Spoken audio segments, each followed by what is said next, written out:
I'm Katie. Hi, I'm Camilla. And welcome to You're Gonna Be Fine, the self-development podcast with a chatty twist. Please know that we are not professionals, just regular girls sharing from our own journeys to hopefully educate, motivate, and inspire you on yours. So if you're dealing with something serious, please speak to a professional because at the end of the day, they are the experts, not us. If you are enjoying the podcast, please rate, review, subscribe, and share with someone who you think would enjoy it. It helps us more than you know to reach more gorgeous people just like you. With that being said, enjoy the episode and remember, whatever it is, you're going to be fine. Hello, everybody, and welcome back to your favourite podcast, You're Gonna Be Fine. Today's episode is another episode of Listeners' Dilemmas because we enjoyed the previous one so much from a week ago last, I think. We enjoyed it so much and wanted to do another one, and we just had so many dilemmas to go into. The last one that we did was all relationship-based ones, weren't they? Yeah. So these ones are a bit more varied, which is great because we want to help with all sorts of situations. I mixed together sorts of dilemmas into one word. That was bizarre. Quite a skill, actually. But we're actually going to skip the O-Fuck of the Week this week just because we want to get straight into it. And we didn't want to just go straight into it and not tell you that we were skipping O-Fucks in case you thought we forgot. Because we have got a bit of a history of forgetting. But no, we genuinely are just going to move past our O-Fuck of the Week and get straight into it. So first dilemma of the day is a career-based one, which I love actually because very stressful when you're in one of these situations. I've definitely been there. So first dilemma is I absolutely hate my job. I'm miserable every day, but the money is great. I don't know whether I stick it out and keep going or take the risk to leave to follow my passion of setting up my own events company, even if it's uncertain. Love that. I feel like it is tough because we're taught that, money, you've got a good job on paper, like it's security. Yeah. And obviously that is a complete contrast in that you'd be owning your own company, being self-employed, but you can just feel in that question how like demotivated and deflated that person is. Yeah. And that is just no way to live. And I feel like for me, it's not always about profit over passion. It's about passion over profit sometimes. And like, for example, like this podcast is a massive passion project for us, isn't it? Which we eventually want to, make profitable. But at the minute, we're building and we've taken the risk. And we could have played it safe and just like, kick the can down the road.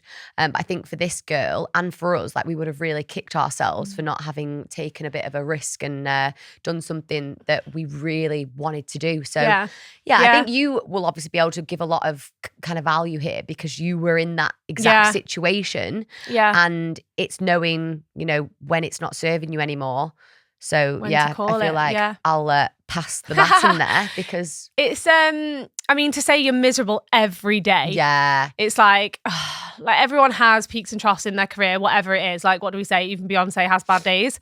So of course, if you're in a situation where you're just having a bit of a tough time, it might be a bit of a phase. But if you're miserable every day for a prolonged period of time, that's where you really need to be asking yourself. It's hard when she said like the money is great, which is hard. And that was exactly what I was like. Like I worked in recruitment. I was really good at it and I earned really well. And it was consistent, it was stable, but it was soul destroying. Yeah. And I was like crying in the car on the way to work. And I just felt like, is this it? Yeah. Like, is this what I'm doing? And I would look at my manager and then my manager's manager and then like the MD, the CEO and be like, I don't want your job. So why am I in this career looking at this trajectory thinking, but I don't want to do that. And the only way is that way if I'm going to progress. So, and obviously same as this situation, like with the passion thing, obviously mine wasn't an events company, but my passion was to open up a sober community. And so I totally get it. Like that mission of turning your passion into your profession is risky, but I think you've got to be able to be okay with not earning the money that you're currently earning. And if you are in a situation, because obviously it's all contextual, like if you have a mortgage and kids and stuff, it's obviously a lot harder because you have more financial responsibility. So I would never say to anyone, oh, just quit your job and follow your passion. Like that's really bad advice. And it's not as good as, it's not as easy as that. I did quit my job with no job to go to, which was really, really stressful. And I would not advise anybody to do that. Sometimes you see videos on TikTok and it's like, I quit my job today. And they make it seem like really empowering and like great. And I'm like, like I actually did that and it was the worst thing I ever did because it literally was so stressful.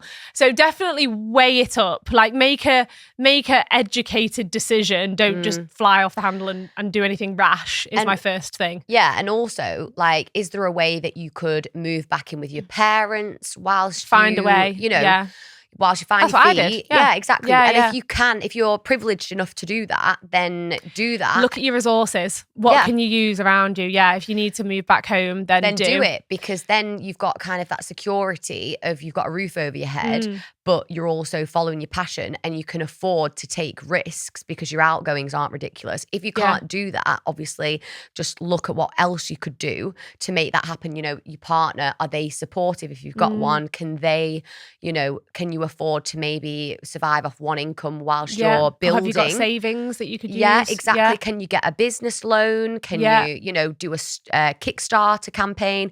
There are so many things. Can you get investment if you build a really rigid business plan that's robust and stands on its own? There are loads of things that you can do, and like everything is figure outable. One of the only good things about being an adult is that you get to choose exactly how you can spend your days, and like you can choose to leave your job if you want. Like that is one of the only good things. Like we get to make these big decisions. So I think really lean into that. And also, like, I feel like it's really difficult because the whole like I feel miserable every day, you will be dulling your sparkle there without even realizing it, because you're so far in it that you won't see what other people are seeing, which is that when you're miserable, you think you're hiding it, but realistically, like it does sit heavy, and people closest to you can see that it's dulling your sparkle. And I worry that if you were to carry on doing that for much longer, then you would actually limit your confidence to be able to even do the passion, which is the events company. Anyway. Exactly. I love that you just said everything is figure outable. That's that Marie Forleo phrase. I love that. And I smiled when you said that, because at the time when I was in the trenches making the same decision as this girl's dilemma, I constantly said to myself, everything's figure outable, everything's figure outable. And that was like my phrase of the year, because I was just trying to get through it. But one big thing that I would advise is basically I quit my job with no job to go to because I just could not go on. Like it was quite an extreme decision. I decided that I needed to find a middle ground, because my job was really intense, long hours, long days, commuting into city centre. Like I literally had no mental or physical time to actually invest in my passion.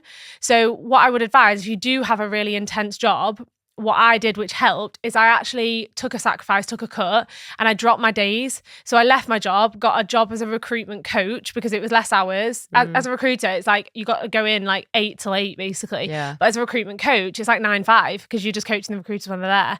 So I got a 9 to 5 that was 4 days a week. Yeah. So it gave me my evenings back and that 1 day a week to be able to actually explore my passion. And so, but if I hadn't have done that, I just physically didn't have the time or capacity. Yeah. So that was like a compromise / sacrifice that I made in order to give myself the space to look into it and try it. Like even if you were to work in like a coffee shop or something, like 11 till 3, and then, exactly. So you are taking a pay cut, but it's for a long-term goal of giving you that time back to work on the events company. So I think those are really good bits of advice for our listener, and hopefully you've got a little bit of confidence there to be able to pursue that passion, have those conversations with partners, with your work. Can you work in a different capacity or in a different job where the hours are different and can complement the side hustle? Great. Good luck. Good luck.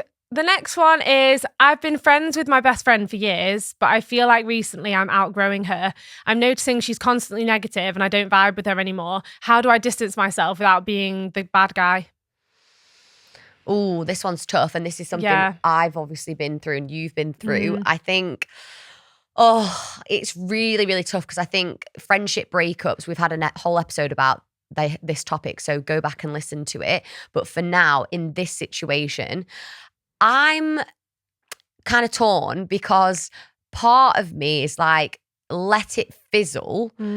And then you kind of don't have to be mean and say you're negative and, all of this. But then part of me is kind of like, speak your truth. And it's almost our duty to tell people when maybe they're not like maybe if maybe this friend has like changed and become negative, so maybe it's our duty to try and fight for the friendship and see whether she's going through something that's making her negative and just giving that feedback. So I'm kind of torn, but it sounds like in this case maybe they've been drifting apart for years, and that's something that happens in friendships. You know, sometimes you're friends with people from school and then you've got that, you know, you do the same classes at school, you do the same hobbies, and then you're thrust into the real world, which, you know, the great scattering, which we talk about on a previous episode, and then you realize you don't have that much in common. Yeah. And it highlights negativity and, you know, changing values.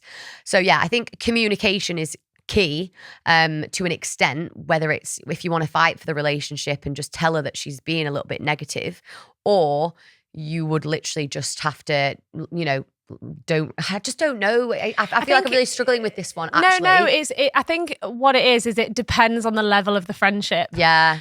So there's so much context, obviously, to this situation that so in this situation, I feel that needs a conversation. Yeah. If you've had somebody in your life for a prolonged period of time, you can't just ghost someone. Yeah. Like that's not the right thing to do. Yeah. And also if they are your best friend and you feel like they're being negative or they've changed, like maybe it's a situation where you say like with love, I'm saying this with love, I just feel like you're being really negative at the moment, and like explore why, try to understand why, like you just said, like maybe it's a more of a conversation than a cut, but we're quite cutthroat, that's the thing. But I think what I was speaking in terms of there was probably I'd not really honed in on the best friend status there. I'd kind of like, I was probably being a bit selfish in that in my head, all my situations with friends have been not with best friends. They're kind of like friends in general, in which case, you know, sometimes is it more important to be right or more important to be at peace? So that's where I was kind of coming at there. But when it's a best friend, and also like I've had so many conversations with Lauren, for example. I feel like me and you have actually never had this conversation where we've been like, I think you're, you know, doing this or this isn't making me happy. But me and probably Lauren, will though. Yeah, pending. Now I'm anxious. No, I'm joking. But I mean, like in time, it'd be bizarre to be friends with someone your whole life and never have a conversation that's like, oh, by the way, da-da-da. Yeah. So, but me and Lauren obviously talked about our love languages, and I was like, I just feel like you're not like my hype girl, like in terms of I'm a words of affirmation girl, and you're not doing that. So I need that more like from you, and it's really strengthened the relationship off the back of it. Great. So I don't know whether it sounds like, though, on that she's already checked out and she's looking for a way out. So the way out is through communication and just saying, you know, I feel like for now, you know, maybe we should go our separate ways in the friendship, and then we might find our way back to each other. But you are being quite negative. And if it's something that you feel like you can work on, and I feel like it's my duty as your best friend to, like, you know, give you this feedback. Yeah. What is Stephen Covey's book? What's the name of it now? Her 7 Habits of Highly Effective People. And he says, seek first to understand, then be understood. And I always think that about any sort of conversation that you're having, any like doubts or conflict that you're in, try to understand first and then be understood. So I think in this situation, if she is your best friend or was at one point your best friend, you owe it to yourself and to her to understand why you think she's changed or what's happened. If she's now really negative and you're just not vibing with that, maybe it's a situation where she has changed or you've changed. Maybe you used to be really negative and now you've outgrown, and that's positive, okay too. Yeah. And now you're a positive person, but try to maybe understand it first before making a rash decision, because it is a rash decision. It is sorry, not a rash decision. It is a big decision to end a friendship with your best friend. Yeah. So it's obviously something that is always thought about. You don't just wake up one day and cut off your best friend. It's obviously something that's thought about. So I think it's definitely owed a conversation. But yeah, if it's someone that's a bit average, just cut. Just cut. Yeah. Or just life's too short to have shit mates. Comms. Yeah. It's quite easy to do that, really. It is, yeah. It is in easy. This day and age. You just like double tap a message instead of like replying. Yeah, and I feel like they pick it up as well. Like it's not just And sometimes what's understood doesn't need to be said. Yeah. Where two people just like know that and that's okay. And that's fine. That's happened so many times over the last few years, to be honest. And it's completely no drama. Yeah. But in this case, it has to come from love. Yeah, best friend status changes it. Yeah, it does. That does make me quite sad, actually, now that I'm deeping her dilemma. Like, I'm just trying to think if like I was in a situation where best friends with someone for ages and then you're just not vibing with them. That would kill me. Yeah. So I would try and save it for sure, which hopefully this girl will try and do as a first step. And then obviously after that, you can just navigate through that. So yeah, that was a tough one. I found that really difficult because the savage in me was like, cut. But And then now actually, that I'm actually resonating with the question. It's really, it's hard. Yeah, it's hard. Yeah, it's really, really hard. What's the last one? So the last one is I keep comparing myself to other people on social media. Classic. Everyone seems to have more money than me, be in happier relationships than me, and it's really tough. How do I get over this? I just feel like that is just so common. Like that's what I just said then, like classic. It's just so, that is so normal. And I think sometimes when people compare themselves to people online, obviously it makes you feel like shit. But I just want to firstly say, everybody feels that. Everybody feels that. But I think but I don't actually know what the advice is because I struggle with this. Do you struggle with it? I went through a period of starting to think, because I never really understood when people did it, but I think it's because I have trained myself to use social media in a very selfish way. And I would actually give this advice because I did start to feel that I was starting to compare myself. Yeah. And I thought, oh, this is a really foreign feeling because I've actually never done that before. And I thought, I don't want to fall into this trap. So I was really strict. I think I've always subconsciously done this, but I've started to amplify the strategy more. And it's to be very selfish on social media with what you consume. And I went through a phase, and I'm still really in it actually, where I kind of post my shit and then get off. Yeah. And like use it intentionally. And as soon as you start to feel that you feel like shit about yourself, get off it. Yeah. Like, you're good with like not Opus, that's our editing app. Opal, which is good for like limiting social media time. And I think just like, being conscious of what you're consuming, like conscious consumption on social media. I have a clear out all the time. Yeah. Like, every couple of months I'll go through my following list and just have a cull. Yeah. And that's like famous people, like influencers, but also people like in life that people that I've known and met that I'm like, I don't really like that content, or I don't really like how that makes me feel. It's not personal, but I just don't like the way that content makes me feel. So I'm going to unfollow. I'm going to give you a statistic now, which is about how many people I have muted. Oh my God. Seriously. No, How do you see that? You go on settings and activity. So, right. So blocked. I've blocked 315 people. What? Yeah, I know, seriously. But someone only has to like be a little bit negative, and block. I'm just like block because I don't want you seeing my shit. You don't deserve to see my shit. Bye-bye. Yeah. So anything negative, anyone that's like just being like they're happy when I've like had a fuck up or something like that I post, like anything, I'm so savage with it. Instead of engaging. Any like trolling or anything like that, block. I don't engage. I just literally, because I think that's what they want. I just block. So blocked all of those. And then muted accounts, 96. I can't see muted accounts. Am I? Go down, settings and activity, 96. Oh, okay. These are all people. I only follow like 900 people. So how many of yours? A ninth of those are muted. How many of yours is blocked? Oh, again? I've gone off it now. Go on, say yours, and then I can. Yours is 300 and something. Yeah. Mine's 39. Oh, really? Oh, God. Literally. But this is what I mean. I'm being. But maybe I should block more. You should definitely block more. I've got 21 muted accounts. See, again. Yeah, like I need to mute more. There's loads that 96 I want to mute, muted.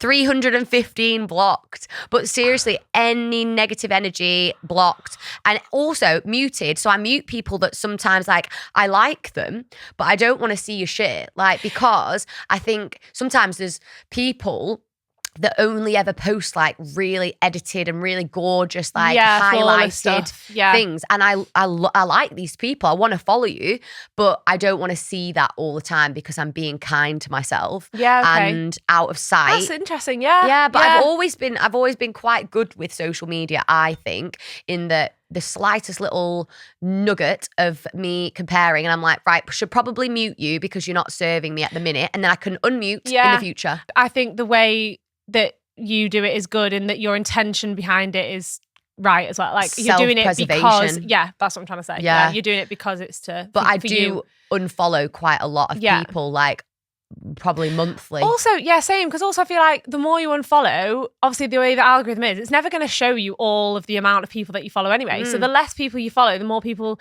you see that you want to see. Yeah. So I try to keep my follow account down so that I actually see the people I like and want to see. Exactly. So that's the other reason why I do it. Yeah. So I think for this dilemma, you know, you should use social media a little bit more intentionally and be selfish in terms of just post your shit sometimes and get off, because if you've noticed a correlation between comparison and, you know, social media, then limit the trigger. I think, you know, you're armed with all the information. There's no ambiguity as to what's making you compare, and it's social media. So limit it or use it differently. And that's the best advice that I can give. And also remember what we've just said, like people are just posting the highlight reel. 100%. And I do it. Yeah. You do it. Like, everyone does it. Everyone does it. I do feel people can't moan anymore about Instagram or social media being a highlight reel. We like. all know what it is. It's been here long enough now. We know the effects of it. So limit it and have some more boundaries for yourself around it. Yeah. And it's never going to be perfect. Some weeks you might scroll more than others, but just try to like pull yourself back. And like recently I've been doing it with I just said Opus again. Yeah. What's it called? Opal. And sometimes I'll just reject it. If it's like blocked, I'm like, well, unblock. Do you know what I mean? Like, I want to scroll. Yeah. I'm like, yeah. And then I'm like, oh, I feel like shit. I'm like, okay, I need to block it again. So it's just having this self-awareness of yourself, isn't it? Yeah. So, yeah. Yeah. And accept that, you know, everyone looks like they're making more money than you and their relationships are more successful than yours. They might actually be looking at your page and thinking that. So you just never know. You're on someone's goals board, or you might be muted. Or blocked. Yeah, or blocked or unfollowed. So yeah, hopefully that gives you a little bit of comfort at least and some advice. And yeah, I really enjoy these episodes, and the feedback so far has been amazing on them. So keep giving us feedback. Keep giving us feedback. You love feedback. I do. Yeah. I love feedback. So please do review, rate and subscribe, and send in your dilemmas. If it's on a DM and you want your name on there, we will never share it. But we are going to put out some more boxes with an anonymous app that you can integrate. So stay tuned for that, guys. Thank you so much. See you next time. Bye.